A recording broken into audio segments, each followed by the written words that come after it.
ile ile, haingekuwa vinginevyo.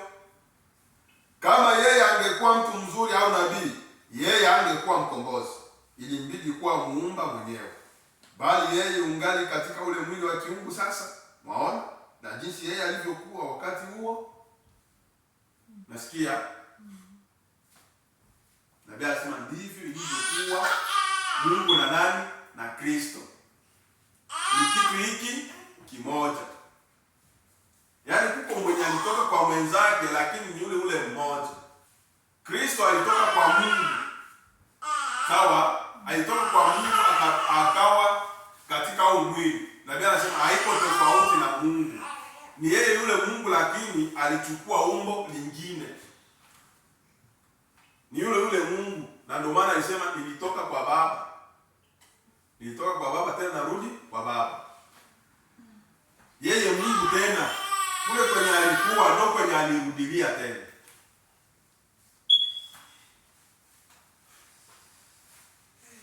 Sawa?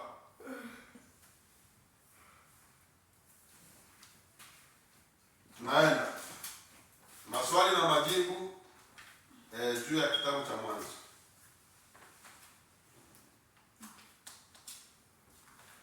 Nasema hapa tunarudilia, tunaweka msingi. Ilihubiriwa tarehe 29 mwezi wa 7 53, paragrafu ya 46 hadi 48.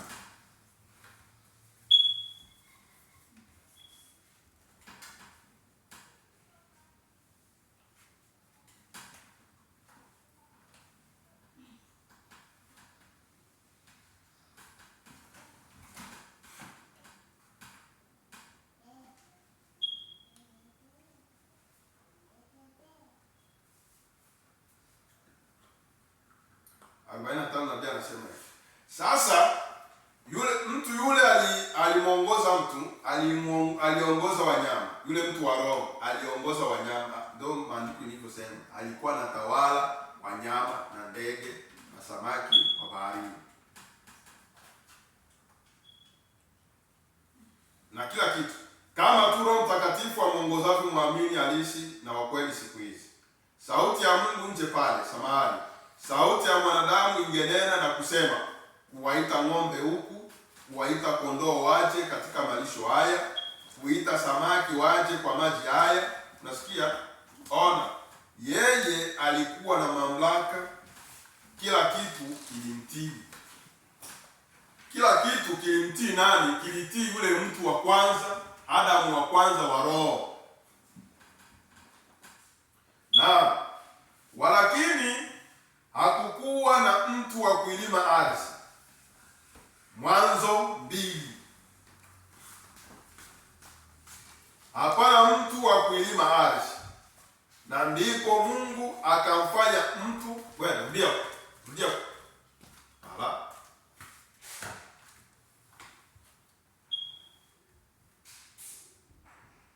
Hapana mtu wa kuilima ardhi, na ndipo Mungu akamfanya mtu. Mwanzo 2:7. Na ndipo Mungu akamfanya mtu kwa mavumbi ya ardhi. Sasa tunalifuata, yeye alimfanya mtu kwa mavumbi ya ardhi na kuweka hii roho ya kimbinguni. Nasikia wefuata, wache mizo. Mungu alipoumba mwanadamu wa kwanza alikuwa ni roho, kisha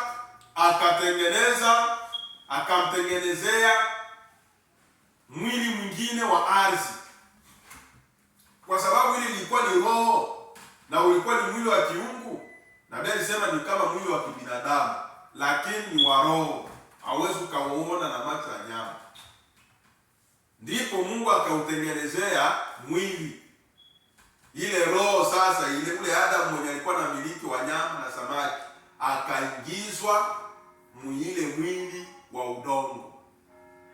Ndio ile sasa Mwanzo 2:7 akampulizia pumzi ya uhai.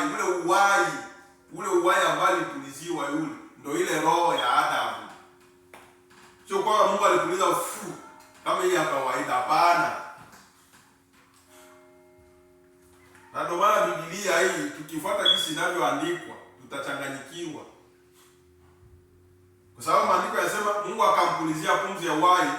Sasa sisi kupulizia tutafikiri labda ikupuliza kama mtu anapuliza moto. Ni kuweka. Mungu akaweka, akachukua yule roho yule ambaye alikuwa anamiliki samaki, akamweka ndani ya mwili, yaani akamuumbia ule mwili wa udongo. Ile roho ya kimbinguni ya Adamu ile ikaumbika, kwenye ule roho ule kaumbika nini? Mwili wa udongo.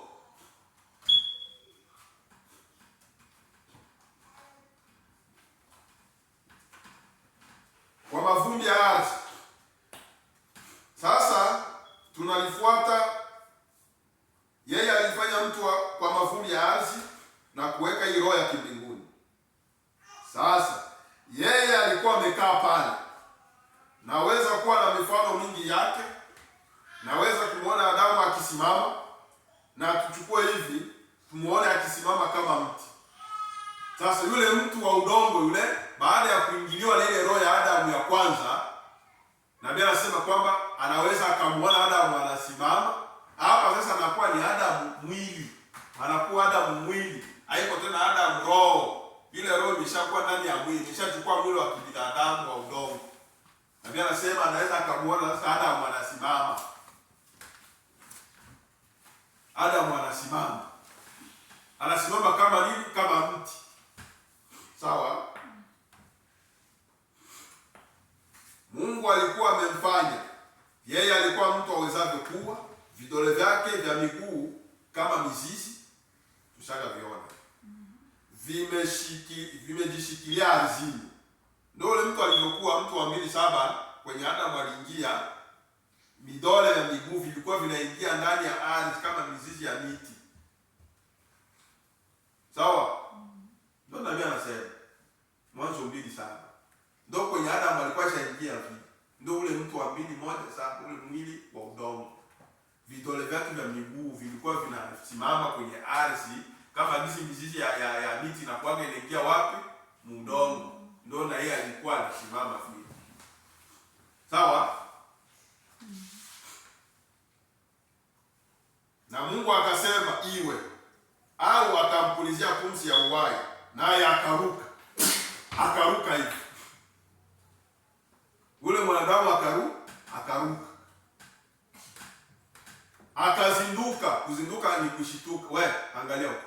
Geuka huko mbio. Hausikii ugeuke? Akazinduka hivi, akashituka. Yeye alikuwa akampulizia pumzi ya uhai ndani yake, yeye akawa nafsi hai. Sasa yeye akaanza kusonga mbele. Si ndio akaanza tembea? Yule mtu akaanza tembea. Hataenda kusoma ile nyingine sasa yenye mashahidi wa Yehova wanasema eti kwamba ile pumzi ya uhai na nini, tushaga isoma. Chukue muda. Yule mtu akaanza tembea. Hivyo yule Adamu wa roho haiko tena. Yule mwenye atawala samaki. Sawa? Tuko nafuata? Haiko tena vile. Ameshakuwa mwili wa udongo. Na ndipo Mungu akatoa ubavuni mwake sehemu yake ya ubavu, na akamfanya mwanamke. Unaona kwa mwanamke alitoka sasa. Sawa? Alitoka baada ya Adamu kuwa katika mwili wa udongo, katika ule mtu mwenye saa mti. Ndio kwenye Adamu sasa Mungu akatoa kwenye ubavu wa Adamu sasa. Tukumbuke kwamba Nabii alisema kwamba ile sehemu ile ya roho ya Adamu ilikuwa bado inabaki. Ile ya Eva, ile roho hakika ilikuwa bado anabaki. Ndio maana Adamu yeye aliona hajalizika, hajakamilika. Kwa hiyo Mungu sasa ndo akamtengenezea Adamu mtu mwingine, ubavu mwingine sasa ambao utakuwa unafanana na yeye. Sasa yeye alipata wapi ile roho mwanamke? Sikia. Ona. Yeye alipo Mwanzo 1:26 tumfanye mtu kwa mfano wetu, kwa sura yetu. Yeye akawaumba katika mabao, nabii anasema mtu akawaumba mtu, mwanamume na mwanamke. Yule mtu yule alikuwa mwanamume, mwanamke, alikuwa na roho ya kiume na ya kike. Yule mtu huyu mmoja, yaani ndio dualite, yaani kitu kinaweza kaonekana ni kimoja lakini viko hivi viwili. Sawa? Ni kama vile mapacha. Mtu anapozaa mapacha, wote wanakuwa mapacha wa kweli, wanakuwa muyai hii moja. Wakuwa kwenye yai tofauti, inakuwa ni ile moja. Ndio mnatoka watoto hawa wawili. Yeye alifanya roho jasiri kwa mwanamume, akaifanya ile roho oga ndogo dhaifu, roho ya kike kwa ajili ya mwanamke. Nasikia? Mungu ndio alifanya vile. Haiko mwanadamu. Roho ya uoga ya mwanamke, roho ya udhaifu wa mwanamke ni nani? Nani mwenye alifanya? Naenda Waebrania sura ya 2. Au ngoja turuke. Samahani, turuke kwenye ujumbe tena ya maswali na majibu.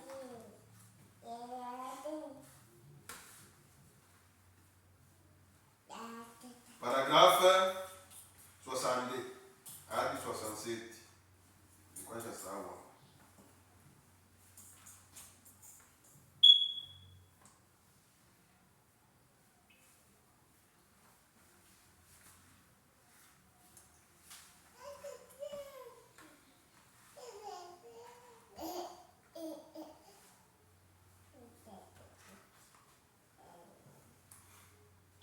Fuate. Dogo nitakuchapa. Usinitani. Nitakuchapa. Mungu aliponiumba mimi William Branham, nilikuwako kabla ya kuwekwa misingi ya ulimwengu. Unasikia? Kabla Branham hayakuwa katika ulimwengu wa udongo, alikuwepo kabla ya misingi ya ulimwengu. Sawa? Hizi zote roho ambazo ziko unaziona hapa za watu, na shetani naye alikuwa tangu kabla misingi ya ulimwengu haijawekwa. Sawa? Kabla William Branham hajazaliwa, alikuwepo kabla misingi.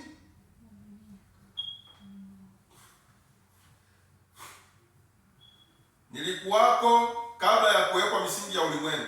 Yeye aliumba utu wangu, roho yangu. Unasikia? Kabla yaingia hapa, ile roho ya yenye ilikuwa ndani ya Branham ilikuwa bado ikingani, lakini ilikuwa itapata mwili.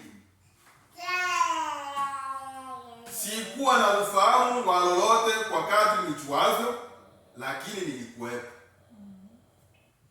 Siamini mnalipata. Lakini sasa kwa dakika moja hivi, Yesu aliwaambia wanafunzi kuwa yeye aliwajua wao kabla ya kuweka misingi ya ulimwengu. Na Paulo alisema hapa kwamba alivyotuchagua katika yeye kabla ya ulimwengu haujaanza bado. Naam, ulikuwako na sehemu yangu. Omar Neville na ninyi wengine wenu wote hapa mlio katika Kristo Yesu kabla ya ulimwengu haujapata kuanza. Sio bwana, hizi zote roho zilikuwepo kabla Mungu hajaumba nyota na kila kitu. Hizi roho zilikuwepo. Ndio maana Ayubu alisema, eti ulikuwa wapi wewe? Kabla Mungu hajaumba misingi ya ulimwengu ulikuwa wapi? Wakati watu walipokuwa wanashangilia, tulianza shangilia Mungu kabla hatujakuwa katika huu mwili. Na ndio maana inapokuwa tumshangilie Mungu, tumfurahie, kudhihirisha kile tulichokuwa nayo milele. Na huu ndio mchanganuo wangu wa hilo. Nadhani kuwa watu siku hizi wenye roho huyu au yule roho, sehemu ya hivi viumbe vya kimalaika. Unasikia vizuri ya? Mnifuate vizuri huku. Sitaki kusema hewani. Usipoteze muda. Usipoteze muda. Wewe, takuchapa. Tupa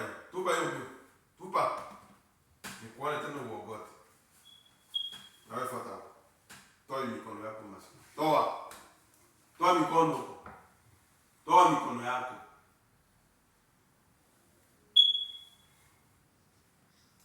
Nabii anasema hivi. Nadhani kuwa watu siku hizi wenye roho huyu, roho gani? Au yule roho. Hapa anasema roho huyu mkubwa, yaani Roho Mtakatifu, au yule roho ama roho ule wa Shetani, sehemu ya hivi viumbe vya kimalaika. Roho hizi zilizozunguka karibu na Mungu, ambazo hazikuanguka mwanzoni na ziliupinga uongo wa Ibilisi mbinguni. Nasikia wakati Mungu alipokuwa mbinguni na wamalaika, wale wamalaika ni roho, ambao ukisikia roho uelewe hii roho yenye nasema, yenye Branham anasema hii roho sio kwamba ni roho yenye inaonekana, ni miili. Unasikia? Ni mwili wa unakuwa na ni mwili wa kibinadamu, ni mwili ambao uko na mwili wa utukufu. Mungu ndo aliziumba. Wakati aliumba malaika, sawa, walikuwa ni viumbe wanatembea, wanaongea na wakaanza kumwabudu. Sio kwamba ilikuwa ni roho yenye haionekani. Sawa? Kwa maneno mengine ni roho. Sasa ile roho ile inakuwaga ni viumbe, ni miili. Sio kwamba eti ni roho ya hewani kama kisiko hapa hewani inapanda. Ndio maana nisema hivi. Hapa hivi kwenye tuko kuna viumbe ambavyo vinatembea hapa venye hatuoni kwa sababu tuko na huu mwili wa udongo.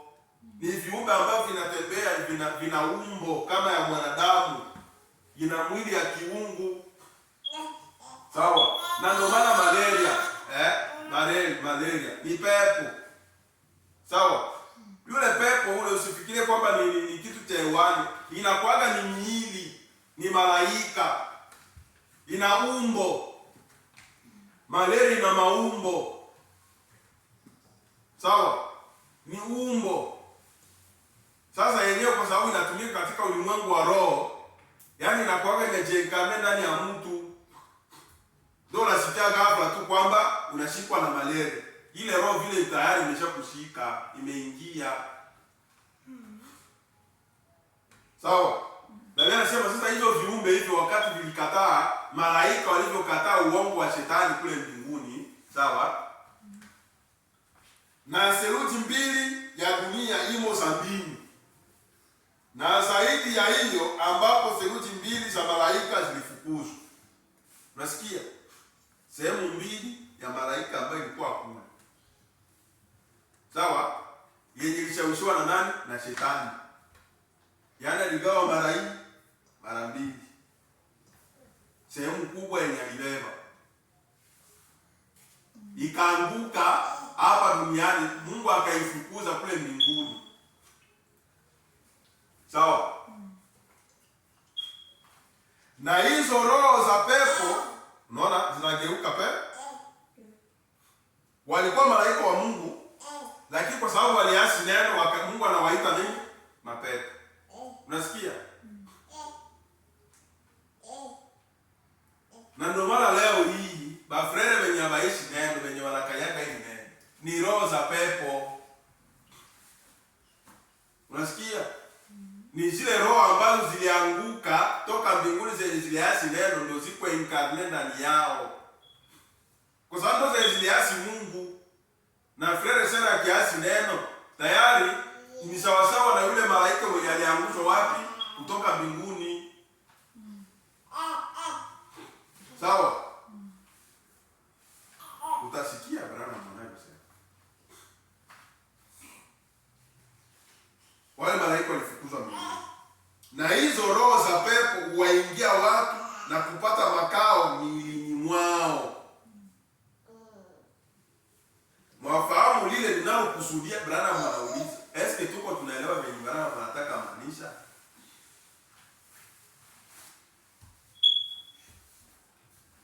Anataka kuonyesha roho ile miili inavyotenda kufanya kazi.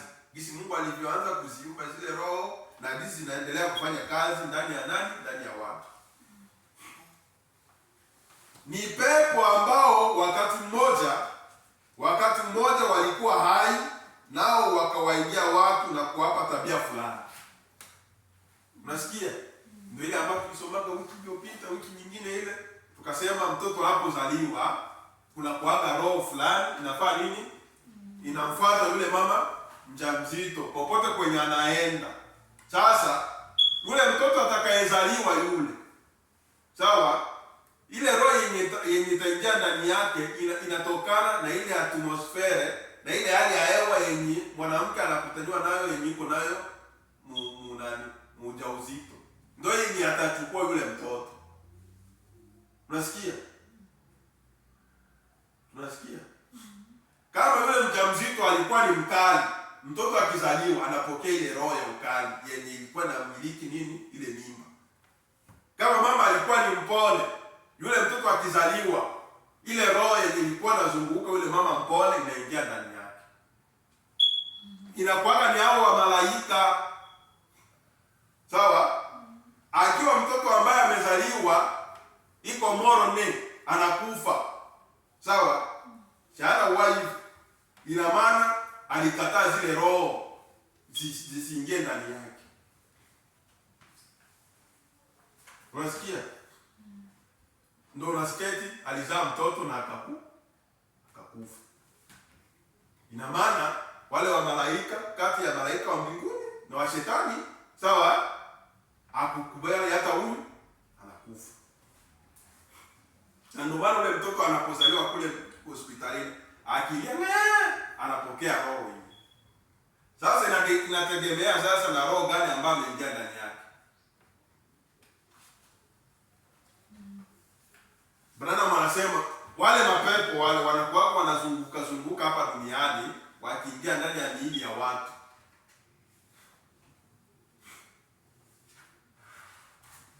Na Branham anasema hapa ni pepo ambao wakati mmoja walikuwa hai, nao wakawaingia watu na kuwapa tabia fulani.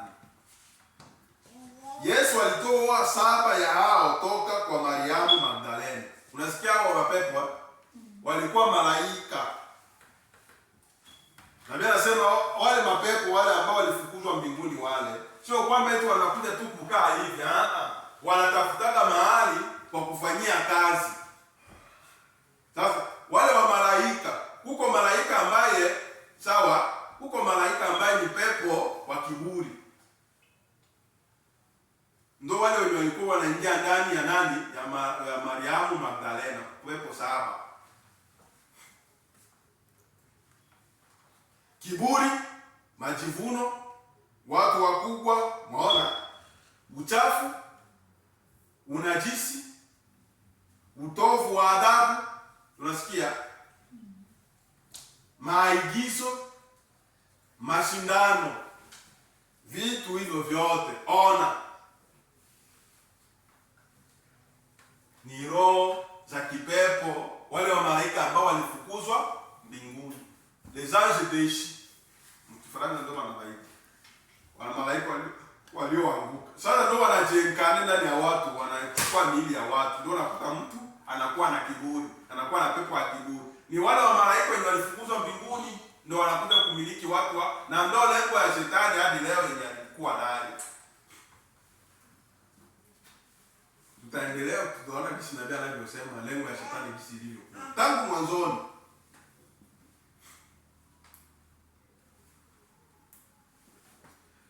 Hizo ni roho zilizoungwa nyuma kule Mungu alipoanza kumuumba mtu kwa mfano wake. Unasikia? Unaona kwa zilianza? Unaelewa? Yaani jinsi Mungu aliumba mwanadamu wa kwanza, Adamu, zile roho zilikuwepo. Zilikuwepo zile roho zile. Na ndio anasema ni dualite, yani ni mbili. Roho wa Mungu na roho wa shetani vinaambatana, vinafuatana popote pale. Mungu alipoumba tu Adamu wa kwanza, zile roho zilikuwepo pale. Si malaika walikuwa shaumba? Si ndio hivyo? Si tayari shetani alikuwa shafukuzwa? Kwa sababu wakati wakati Shetani alipofukuzwa mbinguni, sawa? Si Mungu alisema ole kwa wanadamu, maana mtesi amefika huko, amekuja huko. Hizo ni roho zilizoumbwa. Nani aliziumba? Na ndio maana kila kitu chanzo yake ni Mungu. Kila kitu kimetoka wapi? Kwa Mungu. Mungu ndio mwanzilishi wa kila kitu. Shetani alitoka kwa nani? Kwa Mungu. Kila kitu. Hizo ni roho zilizoumbwa nyuma kule. Mungu alipoanza kumuumba mtu kwa mfano wake, aliviumba hivyo viumbe vya kimbinguni. Pepo wao, mwenye aliumba pepo ni nani?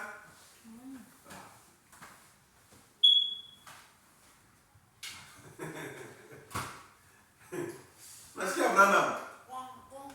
Nasikia Bwana. Mwenye aliumba pepo ni nani? Na ndio maana kuokolewa ni kazi ya Mungu mwenyewe. Haiko ya mwanadamu, sio kujitahidi. Ni ya Mungu mwenyewe.